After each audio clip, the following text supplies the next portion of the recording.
मंगलम पंचपरमेष्टि मंगलम तीर्थंकरम मंगलम विश्वजिन्धर्मम मंगलम वीरशासनम मंगलम वीरशासनम वंदितो सव्यसिद्धि ध्रुवमचलमणोभवं गतिं पते वोक्षामि समये पाहुड मृण्मो सुद केवली भड़िदम। समयसार परम मांगलिक ग्रंथ है। आचार्य कुंदकुंद देव द्वारा ईसा पूर्व प्रथम शताब्दी में इसे लिखा गया है। 415 जिसमें गाथाएं हैं। भगवान महावीर स्वामी की वाणी को प्राकृत भाषा में इसे प्रस्तुत किया गया है। इसकी शैली जो है बड़ी आध्यात्मिक है। हम प्रतिबुद्ध और अप्रतिबुद्ध की बात कर रहे थे। जो अप्रतिबुद्ध होता है वह परभावों को परद्रव्यों को अपना मानता है, जिसके कारण उसको भगवान की स्तुति करना भी नहीं आता है। लेकिन जो प्रतिबुद्ध हो जाता है, जो जानता है कि परद्रव्य और प्रभाव जो है वो मेरा नहीं है, इसलिए वो पर के गुणों को, शरीर के गुणों को अपने गुण नहीं मानता है। भगवान की भी वंदना जो करता है, उनके ही गुणों को और उनके ही पर्यायों का जो है व्याख्यान किया करता है या समझता है। आज हम 34 नंबर और 35 नंबर दो गाथाओं के माध्यम से देखेंगे कि प्रतिबुद्ध द्वारा प्रभावों का त्याग प्रत्याख्यान है, और वह प्रत्याख्यान ही आत्मा है, कोई और आत्मा नहीं है। जैसे जैसे परिणाम आत्मा करती है, उस रूप जो है आत्मा के नाम पड़ जाते हैं। जिस समय आत्मा प्रत्याख्यान कर रही है, उस समय प्रत्याख्यान आत्मा कहलाती है। जिस समय आत्मा प्रतिक्रमण कर रही है, उस समय प्रतिक्रमण आत्मा कहलाती है। जिस समय आत्मा सामायिक कर रही है, उस समय सामायिक आत्मा कहलाती है। जिस समय आत्मा आलोचना करती है, उस समय आलोचनात्मक आत्मा कहलाती है। जिस भावों से आत्मा परिणत होती है, उसी के समय उस आत्मा का वह नाम हो जाता है। जैसे जो व्यक्ति क्रोध करता है तो उसे क्रोधी कहते हैं, मान करता है तो मानी कहते हैं, लोभ करता है तो लोभी कहते हैं, और माया करता है तो मायाचारी कहते हैं। मतलब उस समय उसके परिणाम जो हैं उस रूप हो रहे थे, तो उसी रूप ही उसकी आत्मा का नाम दिया। करुणा करेगी तो करुणावान आत्मा कहलाएगी, दया करेगी तो दयावान कहलाएगी, परोपकार करेगी तो परोपकारी आत्मा कहलाएगी, सज्जन का कार्य करेगी तो सज्जन आत्मा कहलाएगी, साधु जैसा आत्मा में भाव होगा तो साधु आत्मा कहलाएगी। वो भाव रूप परिणाम आत्मा के जो हैं उस रूप माने जाते हैं जिस रूप वह आत्मा परिणत हो रही है। यहाँ 34 नंबर गाथा का और 35 नंबर गाथा के माध्यम से ही कहा जा रहा है कि प्रतिबुद्ध जो आत्मा है वो प्रभावों से अलग होकर के, प्रभावों को छोड़ करके अपने स्वभाव में रमण करता है, तो उस समय प्रभावों का प्रत्याख्यान करता है। प्रत्याख्यान का अर्थ होता है छोड़ना। वह प्रत्याख्यान करता है, अर्थात प्रभाव के प्रति जो भी उसके राग थे, द्वेष थे, मोह थे, उन सबको जो है वह छोड़ता है। अब हम यहाँ पे सबसे पहले जो गाथा है उसका उच्चारण कर लेते हैं और फिर एक एक शब्दों का अर्थ समझते हुए आगे व्याख्यान सुनते हैं। सव्वे भावे जमहा पच्चखाई परेत्ति नादुणम तमहा पच्चखाणम नाणम नियमा मुनेदव्वम जह नाम कोवि पुरुषो परदब्ब मृणन्ति जानुदुम चयदि तह सव्वे परभावे नाऊण विमुंचदे नाणी सह सव्वे भावे जमहा पच्चखाई परेति नादूणम तमहा पच्चखाणम नाणम नीमा मुने दव्वम जह नाम को विपुरुषो परदव्य मृणन्ति जानेदुम चयदि तह सब्बे पर भावे नाउण विमुंचदे नानी पर भाव को पर जान कर परित्याग उनका जब करें तब त्याग हो बस इसलिए ही ज्ञान प्रत्याख्यान है। जिस तरह कोई पुरुष पर जान कर पर परितजे बस उस तरह पर जान कर पर भाव ज्ञानी परितजे। शब्दार्थ देखेंगे। जमहा जिस कारण यह आत्मा अपने आत्मा से भिन्न सव्वे भावे समस्त भावों को परित्ति वे पर हैं ऐसा नादूण नम जानकर पच्चखाई प्रत्याख्यान या त्याग करता है। तमहा उसी कारण पच्चखाणम प्रत्याख्यान नानम ज्ञान ही है ऐसा नियम से मुनेदब्बम जानना चाहिए। जह जिस प्रकार लोक में को भी पुरुषो कोई पुरुष परदब्य मृणंती पर वस्तु को यह परवस्तु है ऐसा जाने दुम जानकर परवस्तु का चयदि त्याग करता है। तह उसी प्रकार नानी ज्ञानी पुरुष सब्बे प्रभावे समस्त प्रभावों को नाउण जानकर विमुंचदे छोड़ देते हैं। यहाँ पर बात चल रही है प्रत्याख्यान की। प्रत्याख्यान जो त्यागता है, क्या त्यागता है? सब्बे भावे समस्त भावों को त्यागता है। क्यों त्यागता है? परित्ति पर हैं ऐसा नादून जान करके प्रत्याख्यान करता है। ये मेरे हैं और इसे मैं छोड़ रहा हूँ ऐसा जान करके नहीं त्यागा जाता है। जब भी कुछ चीज़ त्यागी जाती है तो उसमें हमें यह लाना पड़ता है कि यह पर है, मेरा नहीं है, तभी त्याग होता है। आपको कोई भी चीज़ त्याग करना हो तो सबसे पहले आपको ये विचार लाना पड़ेगा कि ये मेरा नहीं है, इसका मैं त्याग करता हूँ, वरना आप त्याग नहीं कर सकते। यदि आपने सोचा कि ये मेरी है और मैं त्याग कर दूँ तो ऐसा नहीं हो सकता। ज्ञान में तो यही लाना है कि मेरी थी नहीं, मैंने ज़बरदस्ती पकड़ रखी थी, अब इसका मैं त्याग करता हूँ, तो फिर तो त्याग हो जाएगा। लेकिन तुमने ज्ञान में तो लाए नहीं और तुम कह रहे हो कि मेरी है और कहे कोई त्याग कर दो, तो तुम त्याग कभी भी नहीं कर सकते हो। परेति ये पर हैं ऐसा पहले तुम जानो। ये जानो, सबसे पहले तुम ये जानो कि ये पर हैं, क्योंकि संसार में कोई भी अपनी वस्तु को पर नहीं मानता ना। जैसे जहाँ जन्म हुआ और जन्म से उसे जो जो चीज़ मिली हुई है तो उन्हें क्या कहता है? ये मेरे हैं, ये मेरा परिवार, ये मेरे माता, ये मेरे पिता, ये मेरा पैसा, ये मेरा पद, सब कुछ को मेरा मेरा तो करता है ना बचपन से। तो ये कैसे कह सकता है कि मेरा नहीं है? और फिर बोलेगा, लॉजिक देगा कि ये तो मेरे कर्म के उदय से मुझे प्राप्त हुए हैं इसलिए मेरे हैं। ठीक है, कर्म के उदय से प्राप्त होते हुए भी वो तेरे नहीं हैं ऐसा तू जान। तूने यदि ऐसा जाना तो कह रहे हैं कि उस समय तेरी आत्मा प्रत्याख्यान आत्मा कहलाएगी। पच्चखाण आत्मा बोलते हैं ना, पच्चखाण करना है। तो क्या पच्चखाण करना है भाई? प्राकृत में पच्चखाण बोलते हैं, संस्कृत में प्रत्याख्यान बोलते हैं।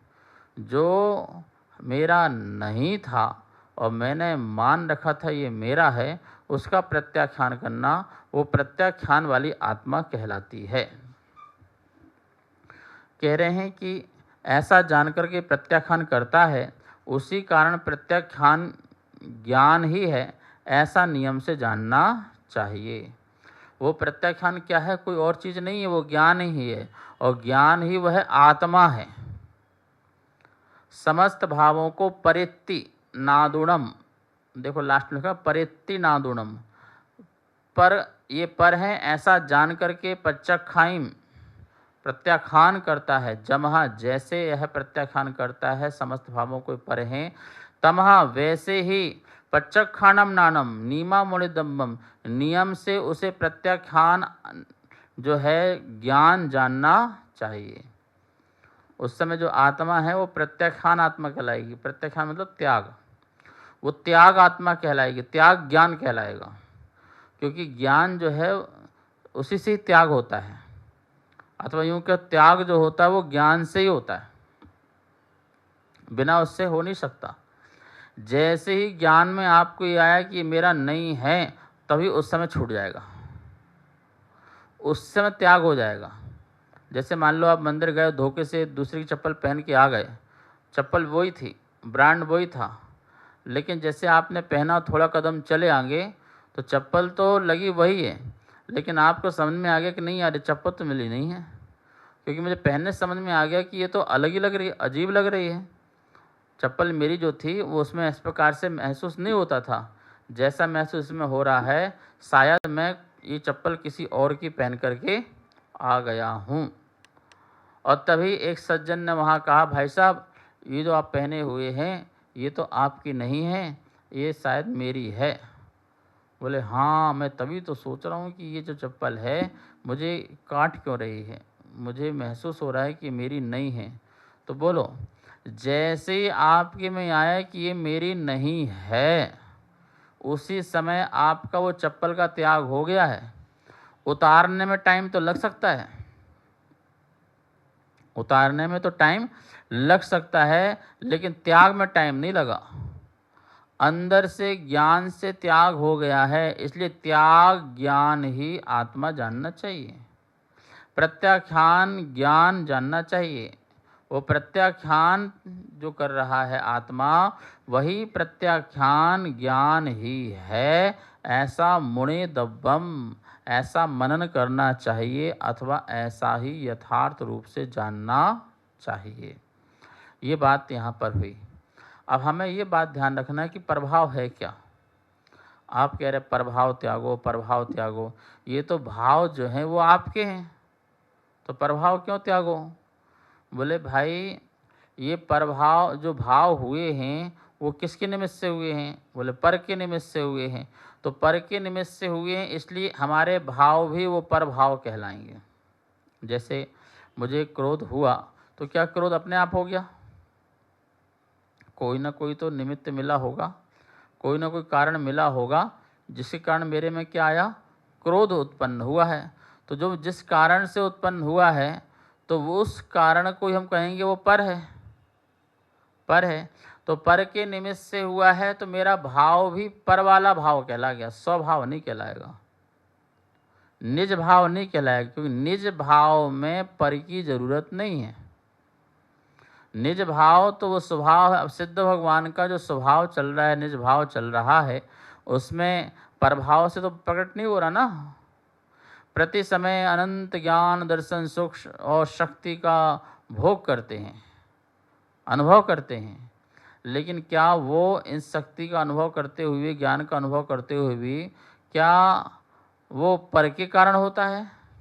नहीं, निज से ही वह भाव उत्पन्न होता है। तो परभाव हमारा क्या है? पर जो कारण बने उससे उत्पन्न होने वाला भाव वो परभाव है। तो ऐसे भाव कितने हैं? वो दो ही हैं, एक शुभ भाव और एक अशुभ भाव। शुभ निमित्त मिलते हैं तो जीव के परिणाम शुभ होने लगते हैं, और अशुभ निमित्त मिलते हैं तो जीव के परिणाम अशुभ होने लगते हैं। तो दो ही परिणाम हुए ना, शुभ भाव और अशुभ भाव। तो ये पर हैं, पुण्य के परिणाम भी पर हैं और पाप के परिणाम भी पर हैं। अहिंसा, झूठ, चोरी, कुशील, परिग्रह, ये पंच पाप हैं। इस रूप परिणाम भी जो हैं वो पर हैं। और इससे विपरीत जो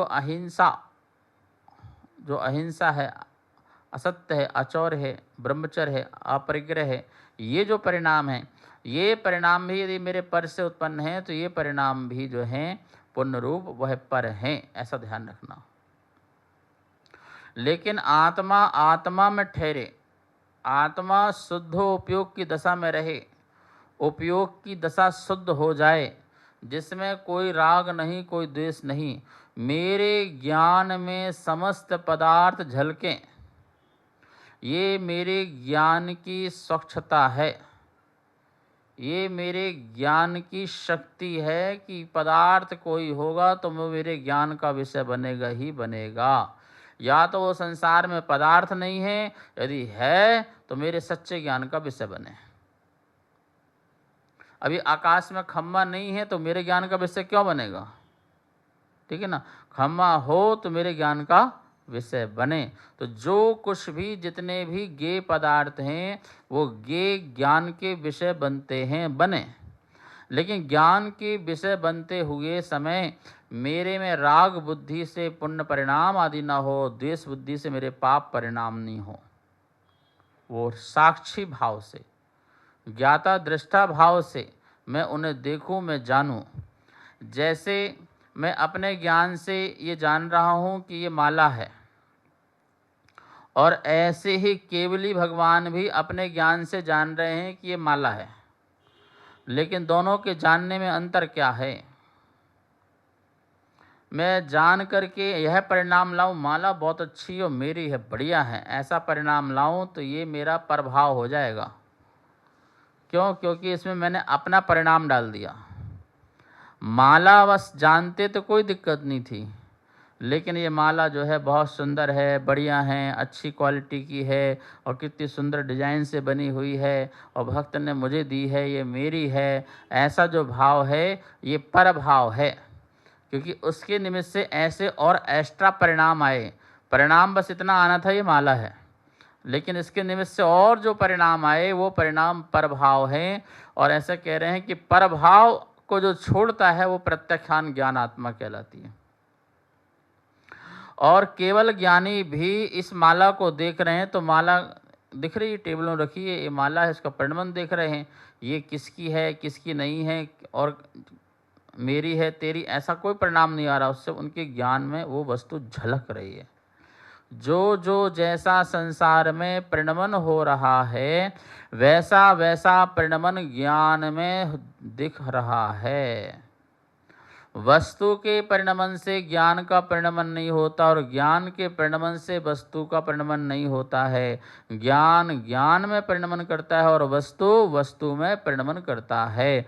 ये बात अलग है कि जैसे जैसे वस्तु का जो जो रूप बदलेगा, जो जो परिणमन होगा, वैसा वैसा ज्ञान में वह अपना परिचय कराएगा। जैसे दीवार अभी ऐसी है और कुछ दिन बाद गंदी हो जाए, खराब हो जाए, झड़ने लग जाए, तो पहले अच्छी का उनने ज्ञान कराया था और अब झड़ने वाली का ज्ञान कराया। तो जो जैसे वस्तु बदल रही है वैसे वैसे ज्ञान का विषय हमारा बनते जा रहा है। वो कहलाएगा निज भाव, वो कहलाएगा स्वभाव। लेकिन ये दीवार गंदी क्यों हुई, क्यों झड़ गया, इसको ऐसा नहीं होना चाहिए था, इसकी लाइफ कम क्यों रही, अच्छा नहीं रहा पेंट वाला, इसने काम अच्छा नहीं किया, ये तो बेकार हो गया, ऐसी उलझने वाले जितने परिणाम हैं वो सारे के सारे परभाव हैं कि आपने उसके निमित्त से कितने अनंत परिणाम किए हैं। और वो सारे के सारे परिणाम जो हैं या तो आपके कोई शुभ परिणाम होते हैं या कोई अशुभ परिणाम होते हैं। हम मंदिर में जाते हैं देव शास्त्र गुरु के निमित्त से या किसी पुण्यवान के निमित्त से जो है हम जो कुछ भी परिणाम करते हैं वो हमारे शुभ परिणाम कहलाते हैं। और हम घर जाते हैं, बाजार जाते हैं, मार्केट जाते हैं, भोग वस्तुओं को देखते हैं, संसार की भौतिक चकाचौंध को देखते हैं और उसमें जब हम परिणाम करते हैं कि ये मेरे लायक है, ये बहुत अच्छी है, ये मुझे पसंद है और इसका उपयोग करूँगा तो मैं अच्छा दिखूँगा, अच्छा लगूँगा या अच्छा हेल्दी बनूँगा, ऐसा जो मेरा परिणाम है वो मेरा परभाव है। और यही बात कहिए, जिस प्रकार आत्मा अपने आत्मा से भिन्न, बिल्कुल अलग, सभ्य भावे समस्त भावों को परित्ति वे पर हैं ऐसा नादुणम जान करके प्रत्याख्यान कर देता है, वह प्रत्याख्यान ज्ञानात्मा जानना चाहिए। यहाँ पर बहुत सुंदर एक उदाहरण के माध्यम समझाया गया है। जह नामी को विपुरुषो परदव्य मृणन्ति जान दुम चयदि तह सब्बे पर भावे नाउण विवंचदे नाणी। क्या कहा? जह नाम कोई पुरुष, जैसे कोई पुरुष परदव्य मृणन्ति जान दुम चयदि, परदव्य मृणन्ति जान दुम चयदि, यह पर द्रव्य है ऐसा जान करके, पर वस्तु, यह पर वस्तु है ऐसा जान जान करके चयदि छोड़ देता है, त्याग कर देता है। ठीक है। तह सब्बे प्रभावे नादूण विमुंचते नानी, उसी प्रकार तह सब्बे, उसी प्रकार सब्बे प्रभावे सभी प्रभावों को नाउण जान करके नानी ज्ञानी विमुंचते छोड़ देता है। क्या कर देता है? उसे छोड़ देता है कि ये परभाव है ऐसा जान करके उसे छोड़ देता है।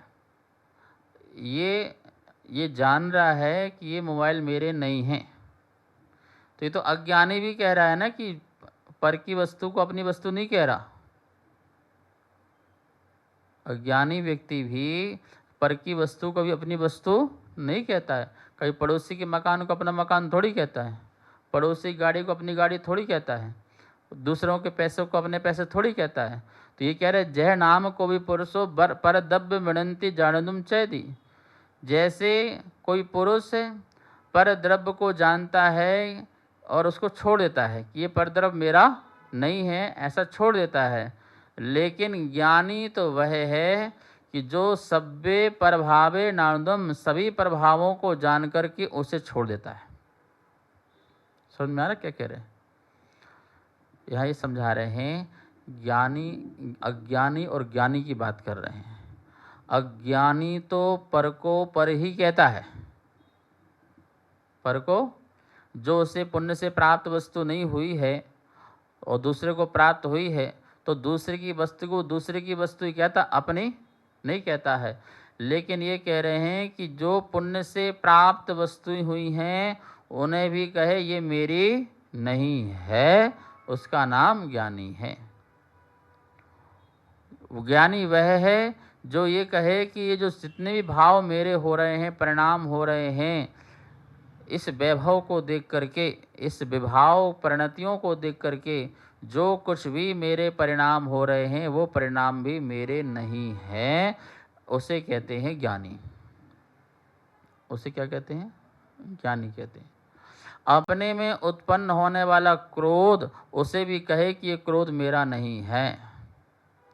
अपने में उत्पन्न होने वाला मान, माया, लोभ, ऐसे परिणामों को भी कहे कि ये मेरे परिणाम नहीं है, उसे कहेंगे ज्ञानी। क्यों? क्योंकि ये जो भाव पैदा हुआ है ये भाव भी मेरा स्वभाव नहीं है, ये भी कहीं न कहीं परद्रव्य के निमित्त से उत्पन्न होने वाला भाव है। और ऐसा वाला भाव मेरा निज भाव कैसे हो सकता है, यह जान करके वह ज्ञानी कहता है कि मैं तो कोई क्रोधी नहीं, मैं तो मानी नहीं। भाई आपने क्रोध किया था, किसने किया था? जिसने किया था वो तो अब नहीं रहा, वो तो पर्याय गई। जिस समय मैंने क्रोध किया था वो क्रोध की पर्याय तो गई, अब तो मैं करुणा कर रहा हूँ। तो मैं इस समय क्रोधी नहीं हूँ, करुणाशील हूँ। क्रोधी क्यों कहूँगा? जिस समय मारीच था, अब वो मारीच नहीं, महावीर है। अब महावीर हैं वो। नहीं, आप तो वही मारीच हो जिसने ये गलत रास्ते दिखाए, गलत मार्ग बताए, वो आप मारीच हो। भैया मैं मारीच नहीं हूँ, मारीच था तो चला गया, अब तो मेरी पर्याय चेंज हो गई। वो जो मेरी परद्रव्य से उत्पन्न होने वाले भाव थे, पहले मैं उनको अपना मानता था, इसलिए मैं दुखी था। मैं इसके कारण क्रोध करता था, तो उसके निमित्त से मैं दुखी बना रहता था। जिससे मैं देख कर के मान करा करता था, मुझे मान नहीं मिलता, मुझे सम्मान नहीं मिलता, मुझे इज्जत मिलता, वो व्यक्ति ऐसा, वो व्यक्ति वैसा, ऐसे करके मैं जो परिणाम करता था, इन उस परद्रव्य को और अपने परिणाम को मैं अपना मानता रहा, इसलिए मैं दुखी रहा। जबकि वो द्रव्य भी मेरा नहीं है और जो भाव पैदा हुआ भाव भी मेरा नहीं है। ऐसा जो माने उसका नाम ज्ञानी। सब्बे परभावे नादूण, सभी परभावों को जान करके। सीधी सी बात ये कहना चाह रहे हैं, जो पर से प्रभावित होकर के परिणाम हो वो परिणाम मेरे नहीं हैं। प्रभावित जो जिससे हो जाए वो परभाव है, स्वभाव नहीं है। जो पर से प्रभावित ना हो उसका नाम स्वभाव है। उसका नाम क्या है? स्वभाव है। जो पर से प्रभावित होकर के परिणाम हो रहा हो, चाहे अच्छे हो रहे हों और चाहे बुरे हो रहे हों, वो पर से प्रभावित परिणाम हैं। मतलब दूसरों के निमित्त से जो परिवर्तित हो रहा है वो परिणाम जो है वो मेरे नहीं हैं। अपने से जो स्वयं परिवर्तित हो रहा है, दूसरों के परिणामों से परिवर्तन नहीं हो रहा, वो मेरे स्वभाव है। तो देखो, संसार में लोग प्रभावित होते हैं। क्या होते हैं? प्रभावित होते हैं, और प्रभावित होकर के फिर उस जैसा बनना चाहते हैं। ठीक है, अच्छे लोगों से प्रभावित हो तो हम एक देश स्वीकार भी कर लें, चलो ठीक है, ऐसे भाव तुम्हारे लिए हम एक देश स्वीकार करते हैं। लेकिन बुरे लोगों से प्रभावित होते हैं तो वो तो स्वीकार करने लायक ही नहीं है। देव शास्त्र गुरु के निमित्त से प्रभावित होकर के अच्छे मार्ग में चलते हैं तो ये परिणाम चलो प्रभाव होते हुए भी हम इसे स्वीकार करेंगे। लेकिन तुम्हें ध्यान में रहे, ख्याल में रहे कि इनसे प्रभावित होकर के जो परिणाम है वो परिणाम भी मेरे शुद्ध नहीं हैं। ये भी मेरे शुभ परिणाम हैं, शुद्ध परिणाम नहीं है। शुद्ध परिणाम ही मेरे स्वभाव वाले परिणाम हैं। इसलिए मुझे अपने आप से प्रभावित होना है, मुझे अपने आप से स्वयं परिवर्तित करना है, स्वयं साधना है और अपने स्वभाव को प्रकट करना है। ऐसा यहाँ पर हम समझें। शेष विषय कल। जावाणी के ज्ञान से सूझे लोकालो, शोवाणी मस्तक धरो सदा देत हो धोख। हे जिनवाणी भारती तो हे जपो दिन दिन, जो तेरी शरणा धरे सो पावे सुख चैन। सबको बहुत बहुत मंगल आशीर्वाद। कार्यक्रम पाठशाला के पुण्यार्जक थे श्री दिगंबर जैन मंदिर, लोधी कॉलोनी, दिल्ली।